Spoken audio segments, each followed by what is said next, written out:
Hi മക്കളെ, അപ്പോൾ എല്ലാവർക്കും സൂപ്പർ നോട്ട്സിലേക്ക് സ്വാഗതം. അപ്പോൾ എല്ലാവർക്കും ഗുഡ് മോർണിംഗ്.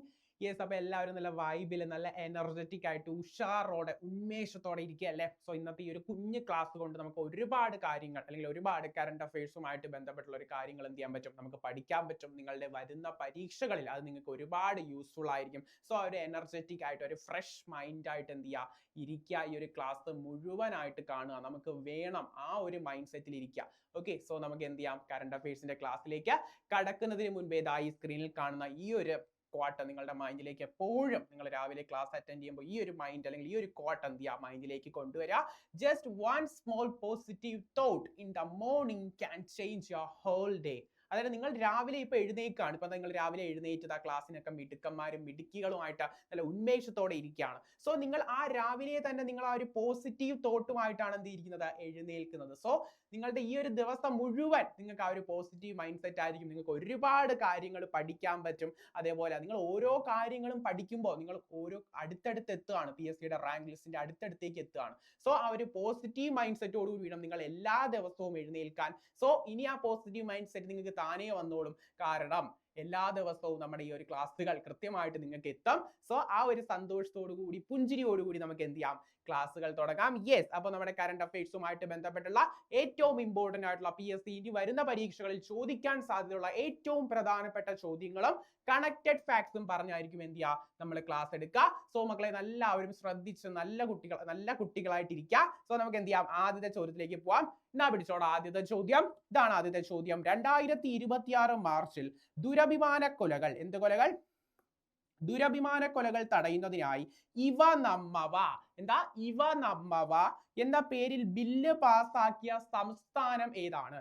ദുരഭിമാന കൊലകൾ തടയുന്നതിനായി ഇവ നമ്മവ എന്ന പേരിൽ ബില്ല് പാസാക്കിയ സംസ്ഥാനം ഏതാണെന്നാണ് മക്കളെ ചോദ്യം. സോ നമ്മൾ എല്ലാവരും പത്രത്തിലും വാർത്തകളിലും കണ്ടതാണ്. ഇവ നമ്മവ എന്ന് പറയുന്ന ആ ഒരു ബില്ല് പാസാക്കിയത് നമ്മുടെ തൊട്ടയൽ സംസ്ഥാനം കൂടിയായ കർണാടകയാണ്. സോ ഇവ നമ്മവ നല്ല ചോദ്യമാണ്. തുടക്കം തന്നെ നല്ല ഹോട്ട് ക്വസ്റ്റ്യൻ ആണ് വന്നിരിക്കുന്നത്. നല്ല ചൂട് ചായ കുടിക്കുന്നത് പോലെ നിങ്ങളിലേക്ക് ആദ്യം നല്ല ചൂട് ചോദ്യം തന്നെയാണ് കിട്ടിയിരിക്കുന്നത്. ഇവ നമ്മവ എന്ന ബില്ല് പാസാക്കിയ സംസ്ഥാനം കർണാടകയാണ്. ഇതിനു മുന്നേ സ്ത്രീകൾക്കായി സൗജന്യ യാത്രാ പദ്ധതി കർണാടക സർക്കാർ നടപ്പിലാക്കിയിട്ടുണ്ട്. അത് PSC ചോദിച്ചിട്ടുമുണ്ട്. അത് ഏതാ പദ്ധതി? സ്ത്രീകൾക്ക് സൗജന്യ യാത്ര നടപ്പിലാക്കിയ കർണാടക സർക്കാരിന്റെ പദ്ധതി യെസ് ശക്തി പദ്ധതിയാണ്. ഏത് പദ്ധതിയാണ്? ശക്തി പദ്ധതിയാണ്. സോ രണ്ട് പദ്ധതികളായി. സോ നമ്മുടെ ഇവ നമ്മവ എന്ന പേരിൽ ബില്ല് പാസാക്കിയ സംസ്ഥാനം എന്ന് ചോദിച്ചാൽ മക്കളെ അത് ഏത് സംസ്ഥാനമാണ്? കർണാടക സംസ്ഥാനമാണ്. സെറ്റ് അല്ലേ? ഓക്കെ അല്ലേ? ഞാൻ ഇതിന്റെ ഇടയ്ക്കിടയ്ക്ക് നിങ്ങൾക്ക് കമന്റ് ചെയ്യാനായിട്ട് ഓരോരോ ചോദ്യങ്ങൾ ചോദിക്കും. അത് കൃത്യമായിട്ട് എന്ത് ചെയ്യുക, കമന്റ് ചെയ്തിട്ട് വേണം പോകാനായിട്ട്. ഓക്കെ, സെറ്റ് ആണെങ്കിൽ അടുത്ത ചോദ്യം. അടുത്തത് ഏറ്റവും ഇമ്പോർട്ടന്റ് ആയിട്ട് ക്വസ്റ്റ്യൻ ആണ്. മാർച്ച് 23 ആചരിക്കുന്ന ലോക കാലാവസ്ഥാ ദിനം. സോ മാർച്ച് 23 എന്താ, ലോക കാലാവസ്ഥാ ദിനം എന്ന് പറയുന്നത്. സോ ആ ഒരു ലോക കാലാവസ്ഥാ ദിനത്തിന്റെ 2026 എടുത്തു ചോദിച്ചിട്ടുണ്ട്. 2026 പ്രമേയം അല്ലെങ്കിൽ തീം എന്താണ് എന്നാണ് രണ്ടാമത്തെ ചോദ്യം. വേഗം പറഞ്ഞേടാ. 2026 ലോക കാലാവസ്ഥാ ദിനത്തിന്റെ പ്രമേയം മാർച്ച് 23 ലോക കാലാവസ്ഥാ ദിനം. സോ അന്നത്തെ പ്രമേയം എന്താണ്, തീം എന്താണ്? ഓപ്ഷൻ ബി ആണ്. ഇന്നത്തെ നിരീക്ഷണം നാളത്തെ സംരക്ഷണം. എന്താണ്? ഇന്നത്തെ നിരീക്ഷണം നാളത്തെ സംരക്ഷണം. മക്കളെ നിങ്ങൾക്ക് അറിയാം, മാർച്ചിൽ ഒരുപാട് ദിവസങ്ങൾ, ഇമ്പോർട്ടന്റ് ആയിട്ടുള്ള ഒരുപാട് ദിവസങ്ങളും അതുമായിട്ട് ബന്ധപ്പെട്ടുള്ള പ്രമേയങ്ങളും PSC ചോദിക്കാറുണ്ട്. ഇപ്പൊ നമ്മൾ നോക്കിയത് ലോക കാലാവസ്ഥാ ദിനത്തിന്റെ പ്രമേയമാണ് ഇന്നത്തെ നിരീക്ഷണം നാളത്തെ സംരക്ഷണം എന്ന് പറയുന്നത്. നമുക്ക് മാർച്ചിലെ ഏറ്റവും പ്രധാനപ്പെട്ട എല്ലാ ദിനങ്ങളും അതിന്റെ പ്രമേയങ്ങളും കൂടി പഠിച്ചിട്ട് പോയാലോ? സോ ആ ഒരു ടോപ്പിക് അങ്ങ് സെറ്റ് ആവൂലേ? അതങ്ങ് സെറ്റ് ആക്കിയാൽ പിന്നെ നോക്കണ്ടല്ലോ. സോ നമുക്ക് ഇന്ന് തന്നെ എന്ത് ചെയ്യാം, അതങ്ങ് സെറ്റ് ആക്കാം. നോക്കിയാടാ, ആദ്യം നോക്കേണ്ടത് മാർച്ച് 20 അങ്ങാടിക്കുരുവി ദിനം. എന്ത് ദിനം? അങ്ങാടിക്കുരുവി ദിനം. മാർച്ച് 20 അങ്ങാടിക്കുരുവി ദിനമാണ്. അതിന്റെ പ്രമേയം നോക്കിയടാ, കുരുവികളെ ഞാൻ സ്നേഹിക്കുന്നു, ഐ ലവ് സ്പാരോസ് എന്നായിരുന്നു എന്താ അങ്ങാടിക്കുരുവി ദിനത്തിന്റെ 2026 പ്രമേയം എന്ന് പറയുന്നത്. മാർച്ച് 21 നിങ്ങൾക്കറിയാം അന്താരാഷ്ട്ര വനദിനമാണ്, ഫോറസ്റ്റ് ഡേ ആണ്.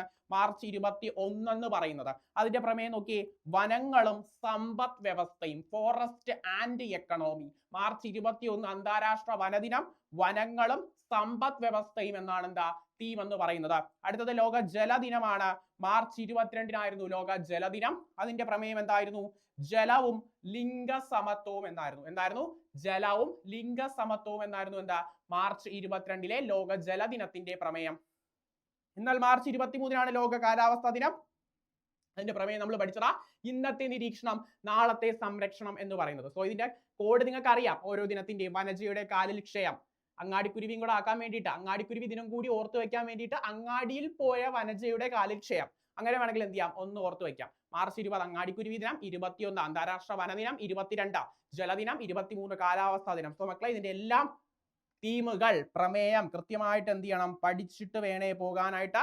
തീം എന്ത് ചെയ്യണം, കൃത്യമായിട്ട് പഠിച്ചിട്ട് വേണം എന്ത് ചെയ്യാൻ, പരീക്ഷയ്ക്ക് പോകാനായിട്ട്. സോ നമുക്ക് അടുത്ത ചോദ്യത്തിലേക്ക് പോവാം. യെസ്, അപ്പൊ മക്കളെ നമ്മുടെ അടുത്ത ചോദ്യം എന്ന് പറയുന്നത് ഇൻഡെക്സുകളുമായിട്ട് ബന്ധപ്പെട്ട ചോദ്യമാണ്. നിങ്ങൾക്ക് അറിയാം, കാരണം PSC സ്ഥിരം ഇൻഡെക്സുകളുമായിട്ട് ബന്ധപ്പെട്ട ചോദ്യം ചോദിക്കാറുണ്ട്. അതേപോലെ ആ ഇൻഡെക്സുകൾ ഇന്ത്യയുടെ റാങ്ക് എത്രയാണെന്നും എന്ത് ചെയ്യാറുണ്ട്, ചോദിക്കാറുണ്ട്. എങ്കിൽ ഇതാ നിങ്ങൾക്കുള്ള ചോദ്യം. 2026-ലെ വേൾഡ് ഹാപ്പിനെസ് റിപ്പോർട്ട് അല്ലെങ്കിൽ ലോക സന്തോഷ സൂചിക പ്രകാരം ഇന്ത്യയുടെ റാങ്ക് എത്രയാണ്? മക്കളെ ഈ അടക്കം അപ്ഡേറ്റ് ആയിട്ടുണ്ട്. സോ വേൾഡ് ഹാപ്പിനെസ് റിപ്പോർട്ട് പ്രകാരം ഇന്ത്യയുടെ റാങ്ക് എത്രയാണ് എന്നാണ് ചോദ്യം. വേഗം പറഞ്ഞേടാ, ഇന്ത്യയുടെ റാങ്ക് എത്രയാണ്? വേൾഡ് ഹാപ്പിനെസ് റിപ്പോർട്ട് പ്രകാരം ഇന്ത്യയുടെ റാങ്ക് എത്രയെന്നൊന്ന് പറഞ്ഞേ. യെസ്, ഓപ്ഷൻ സി 116 ആണ് എന്താ ലോക സന്തോഷ സൂചികയിൽ ഇന്ത്യയുടെ സ്ഥാനം എന്ന് പറയുന്നത്. എങ്കിൽ ലോക സന്തോഷ സൂചിക എപ്പോ വന്നാലും ഇപ്പൊ തുടർച്ചയായിട്ട് വീണ്ടും 1-ാം സ്ഥാനം നിലനിർത്തി പോകുന്ന ആ 1-ാം സ്ഥാനത്തുള്ള രാജ്യം ഏതാണെന്നും കൂടി ഒന്ന് പറഞ്ഞിട്ട് പോവാം. 1-ാം സ്ഥാനത്തുള്ള ആ രാജ്യം ഏതാണ് ലോക സന്തോഷ സൂചിക പ്രകാരം? യെസ്, എപ്പോഴും 1-ാം സ്ഥാനം നേടുന്നത് ആര് തന്നെയാണ്? ഫിൻലൻഡ് എന്ന രാജ്യമാണ് എന്താ ലോകത്തിലെ ഏറ്റവും കൂടുതൽ സന്തോഷമുള്ള രാജ്യം ഫിൻലൻഡ്. എങ്കിൽ ഇന്ത്യയുടെ സ്ഥാനം എത്ര? 116-ാം സ്ഥാനത്താണ് എന്താ ഇന്ത്യ എന്ന് പറയുന്നത്. എങ്കിൽ ഒരു കാര്യം കൂടി പറയട്ടെ, ഒരു മെച്ചപ്പെട്ട ഒരു കാര്യം എന്ന് പറയുന്നത് നമ്മുടെ ഗ്ലോബൽ ഇന്നോവേഷൻ ഇൻഡെക്സ് അല്ലെങ്കിൽ ആഗോള നൂതനത്വ സൂചിക പ്രകാരം ഇന്ത്യ ഒരു മെച്ചപ്പെട്ട റാങ്കിലാണുള്ളത്. ആ റാങ്ക് എത്രയെന്ന് ചോദിച്ചാൽ അത് 38-ാം റാങ്കിലാണ് എന്താ ഗ്ലോബൽ ഇന്നോവേഷൻ ഇൻഡെക്സ് പ്രകാരം ഇന്ത്യയുടെ നിലവിലെ റാങ്ക്. സോ മെച്ചപ്പെട്ട റാങ്ക് ആയതുകൊണ്ട് ചോദിക്കാൻ സാധ്യതയുണ്ട്. എങ്കിൽ നിങ്ങൾക്ക് കമന്റ് ചെയ്യാനുള്ള ഒരു ചോദ്യം ഞാൻ പറഞ്ഞു, ഇടയ്ക്കിടയ്ക്ക് നിങ്ങൾക്ക് കമന്റ് ചെയ്യാനൊരു ചോദ്യം തരുന്ന. എങ്കിൽ ഗ്ലോബൽ ഇന്നോവേഷൻ ഇൻഡെക്സ് പ്രകാരം 1-ാം സ്ഥാനത്തുള്ള രാജ്യം ഏതാണെന്ന് നിങ്ങൾ എന്ത് ചെയ്യുക, കമന്റ് ചെയ്യുക. എങ്കിൽ അടുത്ത ചോദ്യത്തിലേക്ക് പോവാം. യെസ്, അടുത്തിടെ വാർത്തകളിൽ ഇടം നേടിയ ഇസ്രായേൽ ആക്രമിച്ച ഇറാനിൽ സ്ഥിതി ചെയ്യുന്ന ലോകത്തിലെ ഏറ്റവും വലിയ പ്രകൃതി വാതക പാടം ഏതാണ് എന്നാണ്. സോ ഇറാൻ ഇസ്രായേൽ യുദ്ധം നടന്നുകൊണ്ടിരിക്കുകയാണ്. സോ അതുമായിട്ട് ബന്ധപ്പെട്ട ചോദ്യങ്ങൾ വരാൻ ഒരുപാട് ചാൻസ് ഉണ്ട് വരുന്ന പരീക്ഷകളിൽ. സോ ഇറാൻ ഇസ്രായേൽ യുദ്ധവുമായിട്ട് ബന്ധപ്പെട്ട് നമ്മുടെ ഇറാനിൽ ഏറ്റവും വലിയൊരു പ്രകൃതി വാതക പാടം ആക്രമിക്കപ്പെട്ടു. എങ്കിൽ ആ യുദ്ധമൊക്കെ വേഗം എന്താണ് നിൽക്കട്ടെ, അല്ലെങ്കിൽ എന്താണ് അവസാനിക്കട്ടെ എന്നൊക്കെ നമുക്ക് ഈ ഒരു നല്ല പ്രഭാതത്തിൽ എന്ത് ചെയ്യാം, ഒന്ന് ആഗ്രഹിക്കാം. കാരണം എന്താണ്, ഈ യുദ്ധം കൊണ്ട് യാതൊരു ഉപയോഗവും ഇല്ല, അല്ലെങ്കിൽ യാതൊരു ഉപയോഗവും ഏതൊരു രാജ്യത്തിനായാലും നമ്മുടെ ലോകത്തായാലും നമ്മളിപ്പോൾ അനുഭവിക്കുന്ന കഷ്ടപ്പാടുകൾ നിങ്ങൾക്ക് അറിയാൻ പറ്റും. സോ നമുക്ക് എന്ത് ചെയ്യാം, വേഗം യുദ്ധമൊക്കെ അവസാനിക്കട്ടെ എന്ന് കൂടി എന്ത് ചെയ്യാം, ഈ ഒരു മോർണിംഗിൽ നമുക്ക് എന്ത് ചെയ്യാം, ഒന്ന് ആഗ്രഹിക്കാം.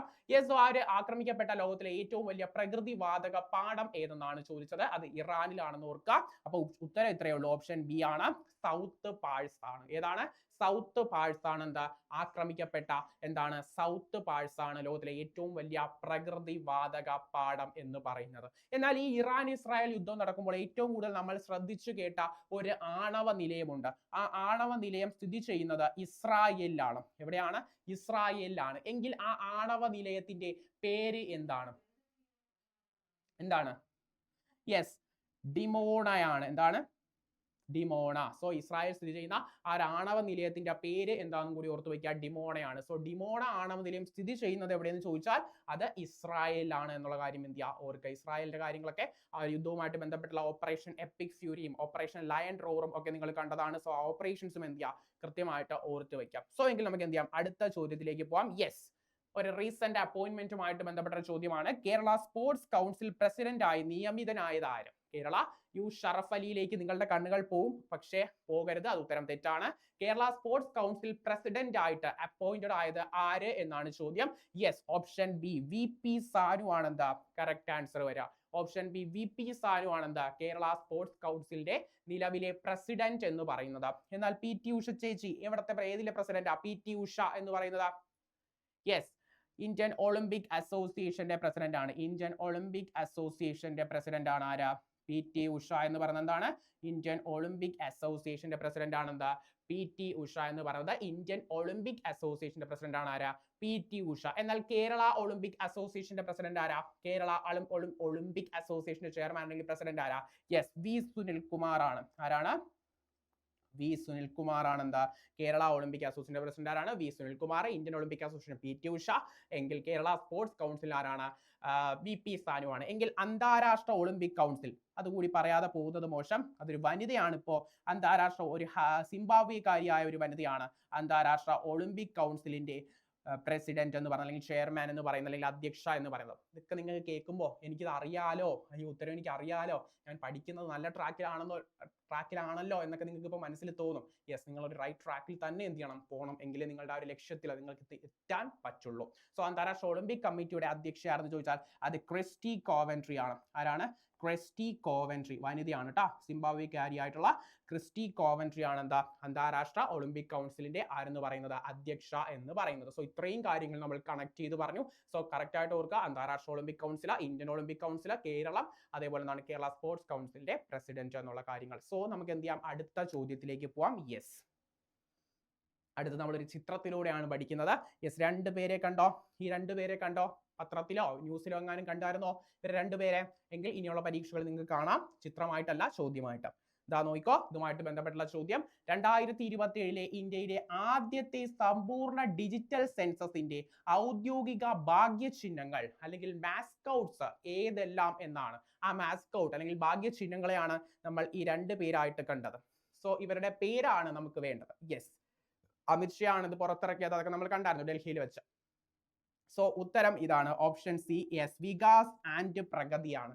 ആരാണ് വികാസ്, ആരാണ് പ്രഗതി? ഇതാണ് പ്രഗതി, ഇതാണ് വികാസ്. സോ നമ്മുടെ സെൻസസുമായിട്ട് ബന്ധപ്പെട്ട നമ്മുടെ എന്താണ് ഇന്ത്യൻ ഗവൺമെന്റ് പുറത്തിറക്കിയ എന്താണ് സെൻസസിന്റെ ഒഫീഷ്യൽ മാസ്കൗട്ട് എന്ന് പറയുന്നത് പ്രഗതി. ഇത് പ്രഗതി, പേരിട്ടേക്കാം പ്രഗതി. ഇതാരാ? വികാസ് ആണ്. ഓക്കെ, അപ്പൊ പ്രഗതി എന്ന് പറയുന്നത് നമുക്കറിയാം സ്ത്രീയാണ്. സോ എന്താണ് ഫീമെയിൽ എന്യൂമറേറ്റർ അല്ലെങ്കിൽ ഫീമെയിൽ എന്യൂമറേറ്റർ ആണ് എന്താ പ്രഗതി എന്ന് പറയുന്നത്. മെയിൽ എന്യൂമറേറ്റർ ആണ് ആരാ? വികാസ് എന്ന് പറയുന്നത്. സോ അതും കൂടി എന്ത് ചെയ്യാം, ഒന്ന് ഓർത്ത് വയ്ക്കാം. പ്രഗതി ഫീമെയിൽ ആണ്, നമുക്ക് കേൾക്കുമ്പോഴും മനസ്സിലാവും ഫീമെയിൽ എന്യൂമറേറ്റർ ആണ്. അതേപോലെ വികാസ് എന്താണ് മെയിൽ എന്യൂമറേറ്റർ ആണ്. സോ ഇവരാരെന്ന് ചോദിച്ചാൽ 2027 സെൻസസുമായിട്ട് ബന്ധപ്പെട്ട ഗവൺമെന്റ് പുറത്തിറക്കിയ മാസ്കൗട്ട്സ് അല്ലെങ്കിൽ എന്താണ് ഔദ്യോഗിക ചിഹ്നങ്ങളാണ്. സെറ്റ് അല്ലേ? എങ്കിൽ അടുത്ത ചോദ്യത്തിലേക്ക് പോവാം. യെസ്, 2026 T20 ലോകകപ്പിന്റെ കാര്യമാണ് പറയുന്നത്. എന്നാൽ T20 ലോകകപ്പിന്റെ ചരിത്രം എടുത്തു നോക്കിയാലും ഈ ചോദ്യത്തിന്റെ ഉത്തരം മാറാൻ പോകുന്നില്ല. T20 ലോകകപ്പിലെ വേഗമേറിയ സെഞ്ചുറി എന്ന റെക്കോർഡ് സ്വന്തമാക്കിയ ന്യൂസിലൻഡ് താരം, ഞാൻ ഇന്ന താരം എന്ന് ഉൾപ്പെടുത്തിയാൽ മതിയായിരുന്നു, ന്യൂസിലൻഡ് താരം എന്ന് ഉൾപ്പെടുത്തിയത് കാരണം നിങ്ങൾക്ക് ആ ഒരു രാജ്യവും കൂടി അങ്ങ് ഫീഡ് ആവാൻ വേണ്ടിയിട്ടാണ്. സോ ആ ഒരു ലോകകപ്പിലെ ഏറ്റവും വേഗതയേറിയ സെഞ്ചുറി നേടിയത് ഒരു ന്യൂസിലൻഡുകാരനാണ്. അഭിഷേക് ശർമ്മയിലേക്ക് പോകരുത് എന്ന് വിചാരിച്ചും കൂടിയാണ് ആഡ് ചെയ്തത്. സോ യെസ്, അപ്പൊ ആ ഒരു വേഗത്തിൽ സെഞ്ചുറി നേടിയത് ആരാ? യെസ്, 33 പന്തില് അല്ലെ, 33 പന്തില് സൗത്ത് ആഫ്രിക്കയ്ക്കെതിരെ സെഞ്ചുറി നേടിയ ആ മിടുക്കന്റെ പേരാണ് എന്താ? Finn Allen. ആരാണ്? ഫിൻ അലൻ, ന്യൂസിലൻഡുകാരനായ ഫിൻ അലൻ ആണ് 33 പന്തിൽ എന്ത് ചെയ്തതാ? സെഞ്ചുറി നേടിയത്. T20 ലോകകപ്പ് ചരിത്രത്തിലെ തന്നെ ഏറ്റവും വേഗതയേറിയ സെഞ്ചുറി ആയിരുന്നു എന്താ ആ ഒരു സെഞ്ചുറി എന്ന് പറഞ്ഞത്. സോ ഫിൻ അലന്റെ പേര് മറന്നു പോകാതിരിക്കാം. എന്നാൽ എന്തിനാ അഭിഷേക് ശർമ്മയെ എടുത്തത്? എന്തിനാ അഭിഷേക് ശർമ്മയെ കൊണ്ടുവന്നത്? യെസ്, 2026 T20 ലോകകപ്പിലെ ഏറ്റവും വേഗതയേറിയ അർദ്ധ സെഞ്ചുറി 18 പന്തിലായിരുന്നു ഫൈനൽ മത്സരത്തിൽ. 18 പന്തില് 50 റൺസ് നേടിയ ഇന്ത്യൻ ക്രിക്കറ്റ് താരമാണ് ആരെന്ന് പറയുന്നത്? അഭിഷേക് ശർമ്മ എന്ന് പറയുന്നത്. സോ അതുകൊണ്ടാണ് അഭിഷേക് ശർമ്മയും കൂടി എന്ത് ചെയ്തത്? ഉൾപ്പെടുത്തിയത്. എന്നാൽ 2026 T20 വേൾഡ് കപ്പ് എടുത്തപ്പോൾ T20 വേൾഡ് കപ്പ് ഇന്ത്യ നേടി ആരെ പരാജയപ്പെടുത്തി? ന്യൂസിലൻഡിനെ പരാജയപ്പെടുത്തി. 96 റൺസിലാണ് പരാജയപ്പെടുത്തിയത്. നരേന്ദ്രമോദി സ്റ്റേഡിയത്തിൽ വെച്ചായിരുന്നു മത്സരം. എവിടെയാണ് നരേന്ദ്രമോദി സ്റ്റേഡിയം? യെസ്, ഗുജറാത്തിലെ അഹമ്മദാബാദിലായിരുന്നു Narendra Modi stadium. Yes, player of the tournament ആരായിരുന്നു? സ്വന്തം ചേട്ടൻ സഞ്ജു വി സാംസൺ ആണ്. പ്ലെയർ ഓഫ് ദി മാച്ച് അല്ലെങ്കിൽ ഫൈനൽ മത്സരത്തിലെ പ്ലെയർ ആരായിരുന്നു? 4 വിക്കറ്റ് കരസ്ഥമാക്കിയ ജസ്പ്രീത് ബുംറ ആയിരുന്നു എന്താ ഫൈനൽ മത്സരത്തിലെ താരം എന്ന് പറഞ്ഞത്. ഒരുപാട് കാര്യങ്ങൾ പറഞ്ഞിട്ടുണ്ട്. ഇതൊക്കെ ഒന്ന് റിവൈസ് ചെയ്ത് നല്ല എന്തെങ്കിലും ഒരു മോർണിംഗ് വൈബ് അടിക്കാൻ വേണ്ടിയാണ് ഇതൊക്കെ പറഞ്ഞത്. ഓക്കെ, സോ ആ കപ്പെടുത്ത കാര്യങ്ങളും ഒക്കെ എന്ത് ചെയ്താൽ ഒന്ന് റിവൈസ് ചെയ്തെടുത്തപ്പോൾ സെറ്റ് ആയില്ലേ ഇപ്പൊ? ഓക്കെ, ഇനി നമുക്ക് എന്ത് ചെയ്യാം, അടുത്ത ചോദ്യത്തിലേക്ക് പോവാം. യെസ്, നോക്കിയടാ, ദക്ഷിണേന്ത്യയിലെ ആദ്യത്തെ ഡാർക്ക് സ്കൈ പാർക്ക് നിലവിൽ വന്നത് ഏത് സംസ്ഥാനത്തിലാണ്? കുറെ പേർക്കെങ്കിലും ഇത് കൺഫ്യൂഷൻ വരും. കൺഫ്യൂഷൻ വരേണ്ട യാതൊരു കാര്യവുമില്ല. നോക്കൂ, ഇപ്പൊ ക്ലിയർ ആക്കി തരാം. ദക്ഷിണേന്ത്യയിലെ ആദ്യ ഡാർക്ക് സ്കൈ പാർക്ക് നിലവിൽ വന്നത് ഏത് സംസ്ഥാനത്തിലാണ് എന്നാണ് ചോദ്യം. ഏത് സംസ്ഥാനത്തിലാണ്? യെസ്, ഉത്തരം ഓപ്ഷൻ സി, തമിഴ്നാട്ടിലാണ്. തമിഴ്നാട്ടിലെ കൊല്ലിമല. ഏത് മല? കൊല്ലിമലയിലാണ് എന്താ ഈ ഒരു എന്ത് വന്നത്? Dark sky park. ദക്ഷിണേന്ത്യയിലെ ആദ്യത്തെ sky park, dark sky park വന്നത് തമിഴ്നാട്ടിലെ കൊല്ലിമലയിലാണ്. എന്നാൽ നിങ്ങൾ എല്ലാവരും ഇപ്പൊ ആലോചിക്കും, ഈ സ്കൈ പാർക്ക് അല്ലെങ്കിൽ ഡാർക്ക് സ്കൈ പാർക്ക് എന്ന് കേൾക്കുമ്പോൾ നിങ്ങൾ ആലോചിക്കുന്ന ഒരു കാര്യമുണ്ട്, നമ്മുടെ ഹാൻലെ അല്ലെ, ലഡാക്കിലെ ഹാൻലെ. എന്തിനാ അത് ആലോചിക്കുന്നത്? കാരണം ഇന്ത്യയിലെ കാര്യം എടുക്കുമ്പോഴാണ് എന്താ ഹാൻലെ വരിക. ഇന്ത്യയിലെ ആദ്യ ഡാർക്ക് സ്കൈ പാർക്ക് അല്ലെങ്കിൽ ചോദിച്ചാൽ എന്താ ഹാൻലെ ലഡാക്കാണ്. എന്നാൽ ദക്ഷിണേന്ത്യയിൽ നിന്ന് എടുത്ത് ചോദിക്കുമ്പോൾ അതേതാ? തമിഴ്നാടാണ്. സോ ആ കാര്യം എന്ത് ചെയ്യുക, ഒന്ന് ഓർത്ത് വെക്കുക. ഓക്കെ, സെറ്റ് ആണ്. എങ്കിൽ അടുത്ത ചോദ്യത്തിലേക്ക് പോവാം. ഇത്രയും കാര്യങ്ങളൊക്കെ ഒന്ന് തമിഴ്നാട്ടിലെ കൊല്ലിമലയാണ്, ഹാൻലെ ലഡാക്കിന്റെ കാര്യമൊക്കെ എന്താണ് സെറ്റ് ആക്കിയിട്ടുണ്ട് എങ്കിൽ നിങ്ങൾ കമന്റ് ചെയ്യാൻ ഒരു ചോദ്യം തരട്ടെ. കമന്റ് ചെയ്യാൻ ഈ പെഞ്ച് ടൈഗർ റിസർവ് ഓർമ്മയുണ്ടോ? പെഞ്ച് ടൈഗർ റിസർവ്, അതുമായിട്ട് ബന്ധപ്പെട്ട് ഒരു ഡാർക്ക് സ്കൈ അല്ലെങ്കിൽ ഒരു ഡാർക്ക് സ്കൈ ആയിട്ട് ബന്ധപ്പെട്ട ഒരു ഫാക്ട് ഉണ്ട്. അറിയാവുന്നവരൊന്ന് കമന്റ് ചെയ്തേക്ക് ട്ടോ. ഓക്കെ, സെറ്റ് ആണെങ്കിൽ അടുത്ത ചോദ്യം. യെസ്, അടുത്ത ചോദ്യം ഇതാണ്. വുമൻസ് പ്രീമിയർ ലീഗ് അല്ലെങ്കിൽ WPL ചരിത്രത്തിലെ ആദ്യത്തെ സെഞ്ചുറി നേടിയ താരമാരാണ്? നമ്മുടെ റീസെന്റ് ആയിട്ട് നടന്ന WPL-ലുമായിട്ട് ബന്ധപ്പെട്ടാണ് സെഞ്ചുറി നേടിയത്. 2023-ലായിരുന്നു WPL സ്റ്റാർട്ട് ചെയ്തത്. പക്ഷേ സെഞ്ചുറി നേടാൻ ഒരുപാട് സീസണുകൾ പിന്നിടേണ്ടി വന്നു അല്ലെ. അപ്പോൾ സെഞ്ചുറി നേടിയത്, അപ്പോൾ WPL-ന്റെ ചരിത്രത്തിൽ ആദ്യമായിട്ടാണ് ഒരു സെഞ്ചുറി നേടിയ താരം വേണം. ഏത് രാജ്യക്കാരിയാണെന്ന് വേണമെങ്കിൽ ക്ലൂ തരാം. ഇംഗ്ലണ്ടുകാരിയാണ് എന്താ ആ ഒരു വനിത എന്ന് പറയുന്നത്. യെസ്, ഓപ്ഷൻ ബി ആണ്, നാറ്റ് സ്കൈവർ ബ്രണ്ട് ആണ്. ആരാണ്? നാറ്റ് സ്കൈവർ ബ്രണ്ട് ആണ് എന്താ നമ്മുടെ WPL ചരിത്രത്തിലെ എന്താ ആദ്യത്തെ സെഞ്ചുറി നേടിയ ഇന്ത്യൻ താരം എന്ന് പറയുന്നത്. സോ അതെന്താ കൃത്യമായിട്ട് ഓർക്കുക. എങ്കില് 2026-ലെ WPL ട്രോഫി നേടിയതാരാ? 2026-ലെ WPL കിരീടം ചൂടിയത് യെസ് റോയൽ ചലഞ്ചേഴ്സ് ബാംഗ്ലൂർ ആയിരുന്നു. 2026-ലെ വുമൻസ് പ്രീമിയർ ലീഗിന്റെ കിരീടം ചൂടിയത് RCB ആയിരുന്നു. അവരുടെ രണ്ടാമത്തെ കിരീടമായിരുന്നു. അതേപോലെ ക്യാപ്റ്റനും അതേപോലെ ഓറഞ്ച് ക്യാപ്പും ഒക്കെ ആർക്കായിരുന്നു? സ്മൃതി മന്ദാനയ്ക്കായിരുന്നു. ഓറഞ്ച് ക്യാപ്പ് എന്ന് പറഞ്ഞാൽ ഏറ്റവും കൂടുതൽ റൺസ് നേടിയതും ആരായിരുന്നു? സ്മൃതി മന്ദാനയായിരുന്നു. സോ ഇത്രയും കാര്യങ്ങൾ എന്ത് ചെയ്യുക, ഓർത്തു വയ്ക്കുക. വുമൻസ് പ്രീമിയർ ലീഗിൽ റോയൽ ചലഞ്ചേഴ്സ് ബാംഗ്ലൂർ ആരെയാണ് പരാജയപ്പെടുത്തിയെന്ന് ചോദിച്ചാൽ അത് ഡൽഹി ക്യാപിറ്റൽസിനെ ആയിരുന്നു. ആരെയായിരുന്നു? ഡൽഹി ക്യാപിറ്റൽസിനെയാണ് എന്താ പരാജയപ്പെടുത്തിയത്. ഇതൊക്കെ ഒരു കഥ പോലെ കേട്ടിരിക്കുക, ഒന്ന് റീകളക്ട് ചെയ്തെടുക്കുക, മോർണിംഗ് ഫ്രഷ് ആക്കാം. ഓക്കെ, സെറ്റ് ആണെങ്കിൽ അടുത്ത ചോദ്യം. ഭിന്നശേഷിക്കാർക്ക് സൗജന്യ ബസ് യാത്ര വാഗ്ദാനം ചെയ്യുന്ന ദിവ്യാങ് ശക്തി എന്തോ മക്കളെ ദിവ്യാങ് ശക്തി പദ്ധതി ആരംഭിച്ചത് ഏത് സംസ്ഥാനമാണ്? ദിവ്യാങ് ശക്തി എന്ന് പറഞ്ഞ ഭിന്നശേഷിക്കാർക്ക്, ശക്തി പദ്ധതി നമ്മൾ പറഞ്ഞത് സ്ത്രീകൾക്കായിരുന്നു. ദിവ്യാങ് ശക്തി എന്ന സ്ത്രീകൾക്കല്ല, നമ്മുടെ ഭിന്നശേഷിക്കാർക്ക് സൗജന്യ എന്താ യാത്രാ പദ്ധതി അല്ലെങ്കിൽ ബസ് യാത്ര കൊണ്ടുവന്ന സംസ്ഥാനം ഏതെന്നാണ്? ഏതാ സംസ്ഥാനം? Yes, ആന്ധ്രാപ്രദേശാണ്.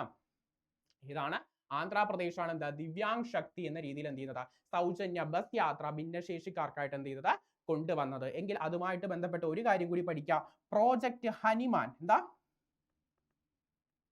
Project Hanuman? Andhra Pradesh government തന്നെ കൊണ്ടുവന്ന ഒരു പ്രോജക്റ്റാണ് പ്രോജക്റ്റ് ഹനുമാൻ. മനുഷ്യരും വന്യജീവികളുമായിട്ടുള്ള സംഘർഷം കുറയ്ക്കുന്നതിന് വേണ്ടിയിട്ട് ആന്ധ്രാപ്രദേശ് ഗവൺമെന്റ് തന്നെ കൊണ്ടുവന്ന ഒരു ഗവൺമെന്റ് അല്ല പദ്ധതിയാണ് എന്താ പ്രോജക്റ്റ് ഹനുമാൻ എന്ന് പറയുന്നത്. സോ കണക്ട് ചെയ്ത് പഠിക്കാൻ പറ്റുന്നില്ലേ? ആന്ധ്രാപ്രദേശിലെ രണ്ട് പദ്ധതികളായി, ഒന്ന് ദിവ്യാങ് ശക്തി ഭിന്നശേഷിക്കാർക്ക് മനുഷ്യരുടെയും വന്യജീവി സംഘർഷങ്ങളും കുറയ്ക്കാൻ വേണ്ടിയിട്ട് കൊണ്ടുവന്ന പദ്ധതിയാണ് പ്രോജക്റ്റ് ഹനുമാൻ. രണ്ടും കൊണ്ടുവന്നത് ആന്ധ്രാപ്രദേശ് ഗവൺമെന്റ് ആണ്. സെറ്റ് ആണെങ്കിൽ അടുത്ത ചോദ്യത്തിലേക്ക് പോവാം. യെസ്, ഓസ്കാർ വരുന്ന പരീക്ഷകളിൽ ഓസ്കാറുമായിട്ട് ബന്ധപ്പെട്ട ഒരു ചോദ്യം എന്തായാലും ഉണ്ടായിരിക്കും. 98ാമത് അക്കാഡമി അവാർഡ്സ്, ഓസ്കാർ അവാർഡിന്റെ ഔദ്യോഗിക നാമം അല്ലെങ്കിൽ ഒഫീഷ്യൽ നെയിം എന്ന് പറയുന്നത് അക്കാഡമി അവാർഡ്സ് എന്നാണ്. അക്കാഡമി അവാർഡ്സിൽ മികച്ച സംവിധായകനുള്ള അല്ലെങ്കിൽ ബെസ്റ്റ് ഡയറക്ടറിനുള്ള ഓസ്കാർ പുരസ്കാരം നേടിയ വ്യക്തി ആരാണ്? അത് ഓസ്കാർ മികച്ച സംവിധായകനുള്ള ഓസ്കാർ പുരസ്കാരം ലഭിച്ച വ്യക്തി ആര് എന്നാണ് ചോദ്യം. ആരാ? യെസ്, പോൾ തോമസ് ആൻഡേഴ്സൺ ആണ്. ആരാണ്? പോൾ തോമസ് ആൻഡേഴ്സൺ ആണ് എന്താ 98ാമത് ഓസ്കാർ പുരസ്കാരത്തിൽ മികച്ച എന്താ സംവിധായകൻ എന്ന് പറയുന്നത്. എങ്കിൽ ഓസ്കാറുമായിട്ട് ബന്ധപ്പെട്ടുള്ള കുറച്ച് കാര്യങ്ങൾ ഒന്ന് നോക്കിയിട്ട് പോയാലോ. ഓസ്കാറിൽ മികച്ച നടൻ ആരായിരുന്നു? ഒന്ന് നിങ്ങൾക്ക് ഒന്ന് റിവൈസ് ചെയ്യാൻ കഴിയൂട്ടാ. മികച്ച നടൻ എന്ന് പറയുന്നത് ആരായിരുന്നു? യെസ്, മൈക്കിൾ ജോർദാൻ ആയിരുന്നു. മൈക്കിൾ ജോർദാൻ ആയിരുന്നു മികച്ച നടൻ എന്ന് പറയുന്നത്. എങ്കിൽ മികച്ച നടി ആരാണ്? മികച്ച നടി യെസ്, ജെസ്സി ബക്ലി ആണ്. ആരാണ്? ജെസ്സി ബക്ലി ആയിരുന്നു മികച്ച നടി. മികച്ച സംവിധായകനെ പറഞ്ഞു എങ്കിലും നമുക്ക് ഒന്നും കൂടി എഴുതാം. മികച്ച സംവിധായകൻ, ഞാൻ ഇങ്ങനെ എഴുതുമ്പോൾ നിങ്ങൾ മൈൻഡിൽ ഒന്ന് റീകളക്ട് ചെയ്യുക കേട്ടോ. മികച്ച സംവിധായകൻ ആരായിരുന്നു? പോൾ തോമസ് ആൻഡേഴ്സൺ ആയിരുന്നു എന്താ മികച്ച സംവിധായകൻ. മികച്ച സംവിധായകൻ എങ്കിൽ വേറൊരു ചോദ്യം, മികച്ച സഹനടൻ ആരായിരുന്നു? മികച്ച സഹനടൻ ഷോൺ പെൻ ആയിരുന്നു. ആരാണ്? ഷോൺ പെൻ ആയിരുന്നു. എങ്കിൽ മികച്ച സഹനടി ആരായിരുന്നു? മികച്ച സഹനടി എയ്മി മാഡിഗൺ ആയിരുന്നു. ആരായിരുന്നു? എയ്മി മാഡിഗൺ ആയിരുന്നു. ഒരുപാട് കാര്യങ്ങൾ നമ്മൾ പറഞ്ഞ എയ്മി മാഡിഗൺ ആയിരുന്നു. ഓക്കെ, എങ്കിൽ മികച്ച ഛായാഗ്രഹണത്തിനായിട്ട് ഓസ്കാറിന്റെ ചരിത്രത്തിൽ തന്നെ ആദ്യമായിട്ട് ഒരു വനിതയ്ക്ക് മികച്ച ഛായാഗ്രഹണത്തിലുള്ള പുരസ്കാരം ലഭിച്ചു. അതാരെന്ന് ചോദിച്ചാൽ അത് ഓട്ടം ഡുറാൾഡ്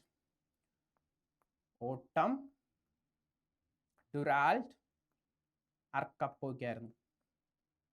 അതായത് ഓസ്കാറിന്റെ ചരിത്രത്തിൽ തന്നെ ആദ്യമായിട്ട് ഛായാഗ്രഹണത്തിന് ഒരു വനിതയ്ക്ക് പുരസ്കാരം ലഭിച്ചു. അതാണ് ഓട്ടം ഡുറാൾഡ് അർക്കപ്പോ. സോ മികച്ച നടൻ മൈക്കിൾ ബി ജോർദാൻ, മികച്ച നടി Jessie Buckley. Michael B Jordan Sinners എന്ന ചിത്രത്തിനാണ് കേട്ടോ. മികച്ച നടി ജെസ്സി ബക്ലി ആണ്. അതേപോലെ മികച്ച സംവിധായകൻ പോൾ തോമസ് ആൻഡേഴ്സൺ ആണ്. അതുപോലെ മികച്ച സഹനടൻ ഷോൺ പെൻ ആണ്. മികച്ച സഹനടി എയ്മി മാഡിഗൺ ആണ്. അതേപോലെ മികച്ച ഛായാഗ്രഹണത്തിന് ആദ്യമായിട്ടൊരു വനിതയ്ക്ക് പുരസ്കാരം ലഭിച്ചത് ഓട്ടം ഡുറാൾഡ് അർക്കപ്പോ ആണ്.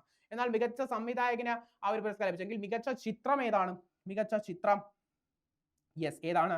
വൺ ബാറ്റിൽ ആഫ്റ്റർ അനദർ.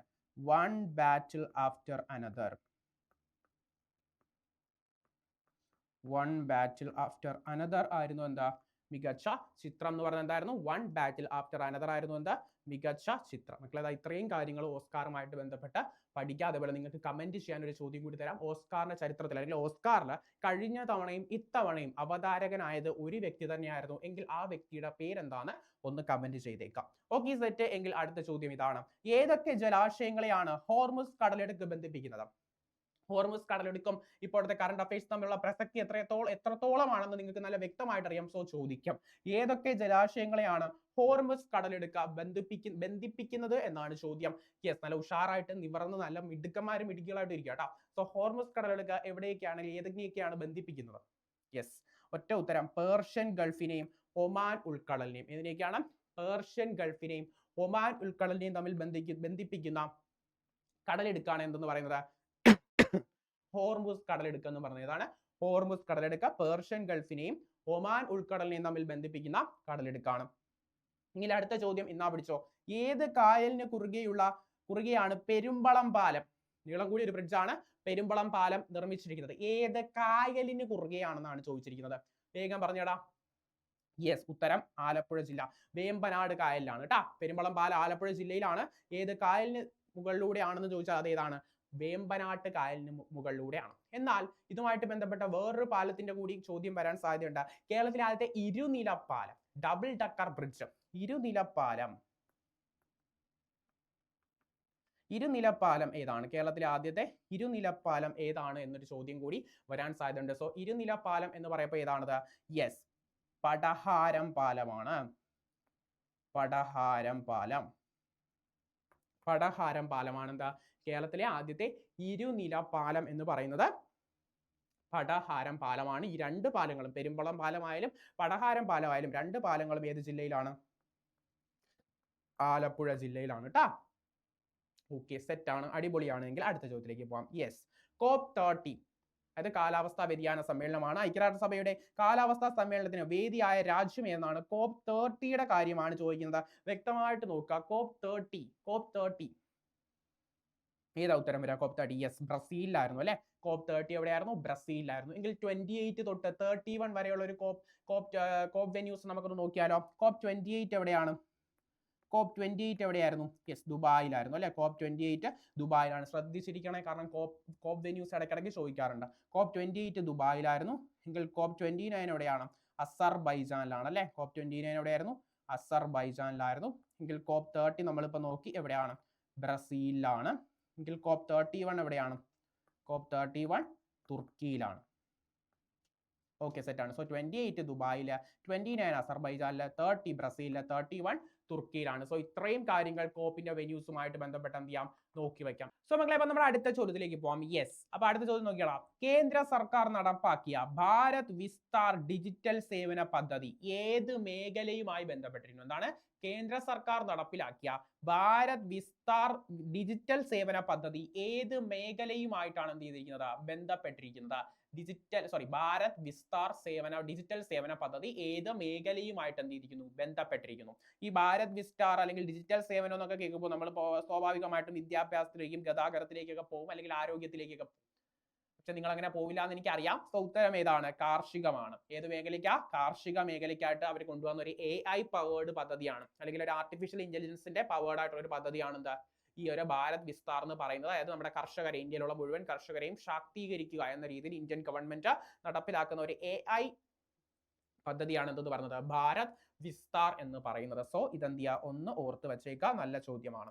എങ്കിൽ അടുത്ത ചോദ്യം നോക്കിയാളാ, 2026 AI ഇമ്പാക്ട് ഉച്ചകോടിയുടെ പ്രമേയം എന്താണ് എന്നാണ്, തീമാണ് ചോദിക്കുന്നത്. 2026 AI ഉച്ചകോടിയുടെ തീം എന്തായിരുന്നു എന്നാണ് ചോദ്യം. ഒന്ന് നോക്കി, 2026 AI ഉച്ചകോടിയുടെ പ്രമേയം എന്താണെന്ന് വേഗം പറഞ്ഞേടാ. യെസ്, എല്ലാവർക്കും ക്ഷേമം, എല്ലാവരുടെയും സന്തോഷം. എന്താണ്?